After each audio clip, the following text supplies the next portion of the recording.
आप देख रहे हैं PV news Uttar Pradesh. Channel को लाइक एवं सब्सक्राइब करें, बेल आइकन दबाना न भूलें। उत्तराखंड में यूसीसी को लेकर उन्होंने ये इसको यूसीसी नहीं बोल सकते आप। Hindu marriage act, Hindu succession act को एक्सेप्शन दे रहे आप। ट्राइबल्स पे लागू नहीं होगा। कहाँ का यूनिफॉर्म सिविल कोड है ये? आप सिर्फ मुसलमानों को उनके मजहबी तरीके से शादी या डिवोर्स या फिर जायदाद का बंटवारा उसको रोक रहे हैं। तो कहाँ है यार? आप तो Hindu marriage act, Hindu succession act में तो लागू ही नहीं हो रहा। और ये झूठ बोल रहे हैं। इस देश में ऑलरेडी अगर आप अपने रिलीजन के कानून के तहत कोई चीज नहीं करना चाह रहे तो आपके पास स्पेशल मैरिज एक्ट है, इंडियन सक्सेशन एक्ट है, जुवेनाइल जस्टिस एक्ट है, उसको इस्तेमाल करिए ना। और ये बात हमको समझ में नहीं आ रही कि हिंदू अनडिवाइडेड टैक्स रिबेट जो मिलता है, 2 साल पहले 1700 करोड़ का टैक्स रिबेट मिला, वो क्यों नहीं मिलता मुसलमानों को, ईसाइयों को?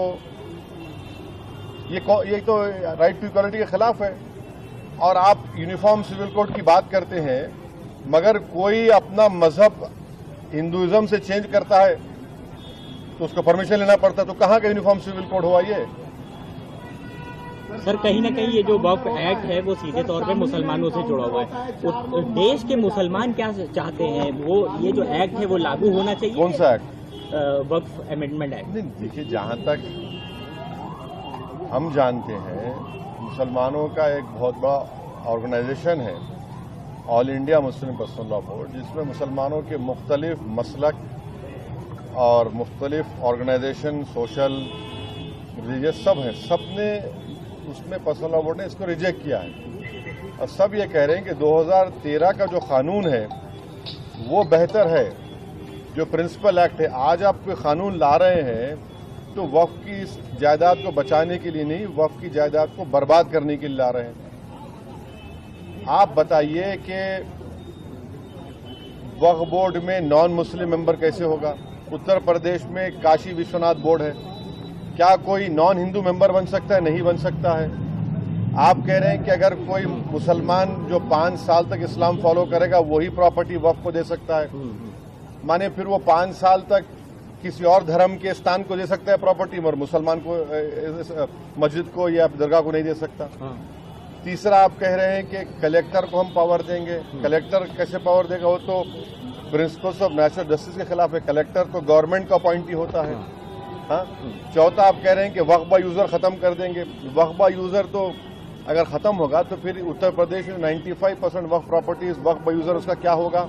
तो सर ये सुन तो लीजिए। फिर आप कह रहे हैं कि कोई भी जाकर कलेक्टर को कंप्लेन कर दे कि भाई ये फुला मस्जिद नहीं है, तो कलेक्टर जैसा उसमें इंक्वायरी ऑर्डर करेंगे, जब तक इंक्वायरी कंप्लीट नहीं होती वो मस्जिद नहीं रहेगी। इस बिल में प्रोविजन है। लिमिटेशन एक्ट हिंदू धर्म के ऊपर अप्लाई नहीं होता, ना सिख के धर्म, ना ईसाइयों पर होता है।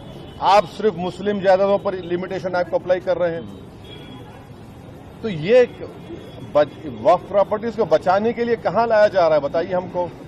ये तो अच्छा 7% वक्फ फंड देना पड़ता है, उसको 5% कर दिया।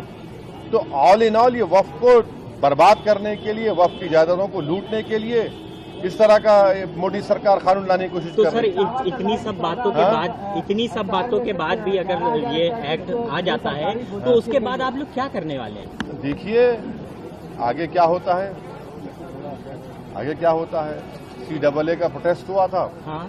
प्रोटेस्ट होगा, बराबर होगा, एहतजाज होगा, क्यों नहीं होगा? सड़कों पर होगा। देखिए, काउंटर होता है और कानून व्यवस्था की बात करने वाली सरकार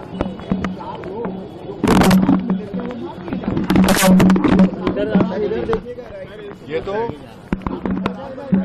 कानून की राज है। ये देखिए जो रूल ऑफ लॉ की बात संविधान करता है, रूल बाय गन का मामला है। ये कोर्ट किस लिए है, पब्लिक प्रोसिक्यूटर किस लिए है, BNS किस लिए है? अगर ये सब आप सिर्फ गन से इंसाफ को समझते हैं तो फिर इसकी जरूरत ही नहीं है। फिर